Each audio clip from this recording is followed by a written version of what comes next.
Contestant number 2, Eric Beinendale. Kyle's kindness. Kyle's kindness. Eric Beinendale.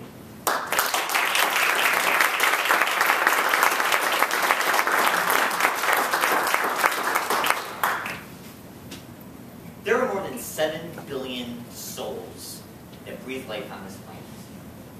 And each one of us, as we enter this world, are given a label, boy or girl. When we start school, we're even further defined. Slow learner, average, gifted. As an adult, it gets even worse. We're judged by just about everything, from the clothes that we wear, to the car that we drive, to the house that we live in. Pretty soon, we're so covered with labels, we're like a singer whose song has been silenced, and nobody knows who we really are. Master Toastmaster, fellow Toastmasters, and honored guests, the question I want you to consider tonight, and the one I intend on fully answering, is what happens when we're mislabeled? It was a week before Thanksgiving 2013. I was chaperoning my 6-year-old daughter Rachel to her friend's birthday party being held at the local entertainment center. The building was filled with the sounds of dinging, cha-chinging, and birthday singing. Despite all the bleeps, bloops, and bright lights, however, our attention was diverted in the direction of a boy, about 8 or 9 years old, who went by the name Kyle.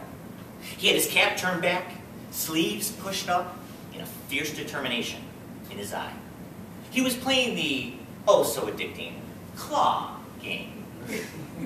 Here's how it works. You put in a dollar bill, out comes the metal claw, and you ever so delicately drop it on a pile of goodies in the hopes of winning the prize. Now, it may seem innocent, but then again, so does trying to eat just one Oreo. You've been warned. As we watch Kyle fail, unfortunately, time and time again to win his prize of choice, which was a fuzzy pair of dice, we noticed he began to pace back and forth, sizing up his dice, much like a hungry lion would size up its prey. His obsession became so intense that a small crowd of people began to gather around him. And I heard one person say to another, "There might be something wrong with this kid." That's when my precious Princess Rachel gazed up at me with those big, beautiful blue eyes and gently whispered, "Dad, will you win me a prize?" Her heart's fancy was instantly captured by a stuffed, droopy-eyed puppy dog, who she swears only had eyes for her. I said, "Sweetie, Dad's not very good at this game. But please, honey, let's find something else to do." "But Dad, you're my hero." Okay, then it was game on. No, they learn that trick real early in life, don't they, Joe?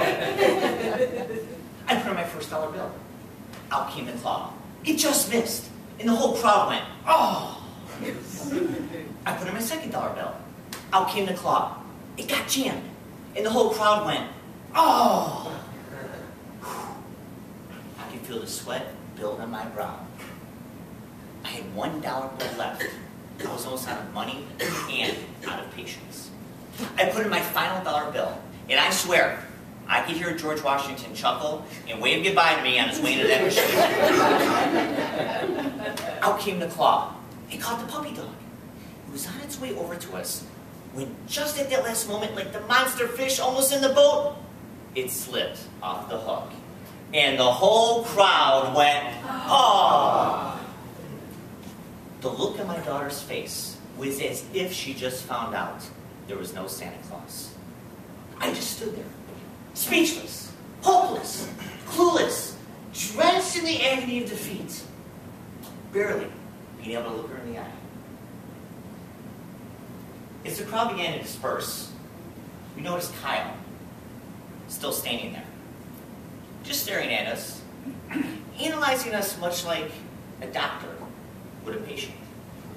And I overheard someone say yet again, "There might be something wrong with this kid."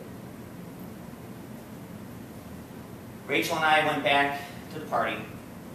We had our fill of more games, pizza, and birthday cake. But the whole time, I couldn't help but wonder, did Kyle ever win his prize? But an hour or so went by, and as we're leaving, I wandered back over toward the claw machine. And there I saw Kyle's dad. I gave him the father nod, and I said, did he win anything? Before he could reply, I felt a tap on my left arm.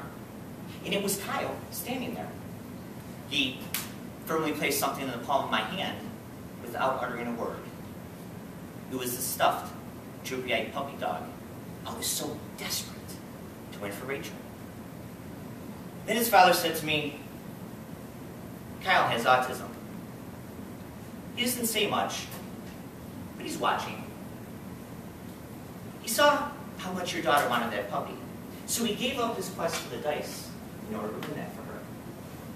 Now shake the man's hand, Kyle. As I put out my hand to shake his, I gave the puppy to Rachel. She in turn gave Kyle a hug, and then I got one too. And then she said, now you're both my hero. You see, there was nothing wrong with Kyle, but some people might label him simply as a child with autism and nothing else. Kyle's kindness changed that.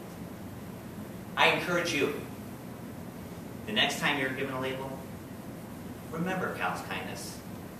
Because for Rachel and myself, his label will forever be hero. Master Toastmaster.